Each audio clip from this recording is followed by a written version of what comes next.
नमस्कार, बहुत स्वागत है आपका न्यूज़ 18 के डिजिटल प्लेटफॉर्म पर। मैं हूं आपके साथ प्रशांत कटारे और बात अहमदाबाद प्लेन क्रैश मामले में WJS यानी वॉल स्ट्रीट जर्नल की रिपोर्ट पर अमेरिकी एजेंसी के उठाए सवालों और AAIB की जांच में हुए नए खुलासे की, जो हैरान करने वाले हैं।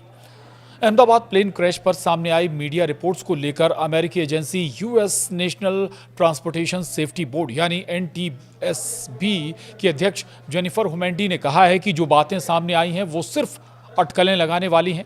भारत के विमान दुर्घटना जांच ब्यूरो AAIB ने अभी अपनी शुरुआती रिपोर्ट जारी की है।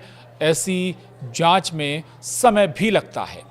NTSB की अध्यक्ष हुमेंडी का ये बयान अमेरिकी अखबार वॉल स्ट्रीट जर्नल WSJ की रिपोर्ट पर है। WSJ की रिपोर्ट में दावा किया गया था कि विमान के कैप्टन सुमित सभरवाल ने ही इंजनों में फ्यूल की सप्लाई रोकी थी, जिस पर FIP यानी भारतीय पायलट महासंघ ने आपत्ति जताई थी।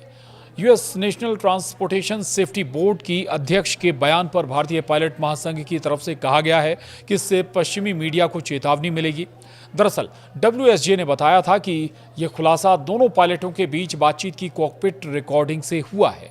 वॉइस रिकॉर्डिंग से पता चला कि बोइंग विमान उड़ा रहे को पायलट क्लाइव कुंदर ने कैप्टन सुमित सभरवाल से पूछा, आपने फ्यूल स्विच को कट ऑफ पोजीशन में क्यों कर दिया है? सवाल करते समय को पायलट हैरान थे।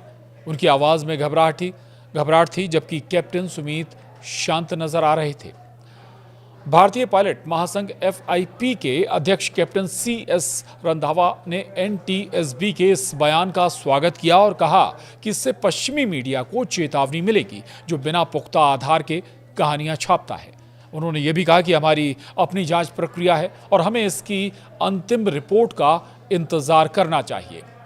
इतना ही नहीं, FIP ने फ्लाइट AI-171 की दुर्घटना पर पब्लिश रिपोर्टों को लेकर अमेरिका की दो प्रमुख मीडिया संस्थानों वॉल स्ट्रीट जर्नल यानी WSJ और रॉयटर्स को कानूनी नोटिस भी भेजा है। संघ का आरोप है कि दोनों मीडिया संस्थानों ने बिना पुष्टि के भ्रामक और गलत सूचनाएं पब्लिश की, जिससे मृत पायलटों की प्रतिष्ठा को गहरा नुकसान पहुंचा है। संघ का यह भी कहना है कि ऐसी रिपोर्टिंग से न केवल मृतक पायलटों की छवि धूमिल हुई है, बल्कि उनके परिजनों को भी अनावश्यक मानसिक पीड़ा झेलनी पड़ी है। इससे पायलट समुदाय का मनोबल भी प्रभावित हुआ है, जो पहले से ही उच्च दबाव में काम करता है। इधर AAIB यानी एयरक्राफ्ट एक्सीडेंट इन्वेस्टिगेशन ब्यूरो ने वॉल स्ट्रीट रिपोर्ट पर कहा था कि अभी इंतजार करें। वॉल स्ट्रीट जर्नल ने ये बात जांच से जुड़े अमेरिकी सूत्रों के हवाले से दी है।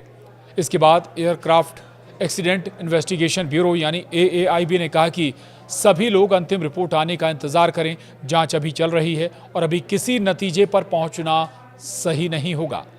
वहीं भारत ने भी पायलटों की बातचीत सार्वजनिक की थी। इससे पहले एयरक्राफ्ट एक्सीडेंट इन्वेस्टिगेशन ब्यूरो यानी AAIB ने 12 जुलाई को प्लेन क्रैश पर अपनी शुरुआती जांच रिपोर्ट जारी की थी। इसमें बताया था कि फ्यूल स्विच अचानक रन से कट ऑफ पोजीशन में चले गए थे, जिससे दोनों इंजन बंद हो गए। हालांकि रिपोर्ट में ये नहीं बताया गया कि फ्यूल स्विच कैसे बंद हुए।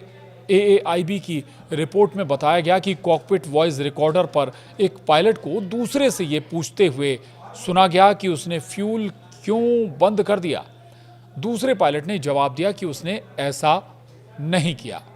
और जांच में जो एयरक्राफ्ट के डैमेज पार्ट्स की जांच में भी ये बात सामने आई कि फ्यूल सप्लाई ऑफ है। हालांकि इस पर अभी भी किसी नतीजे पर नहीं पहुंचा जा सका है कि फ्यूल सप्लाई स्विच अपने आप ऑफ मोड में चले गए या पायलट ने इन्हें ऑफ कर दिया।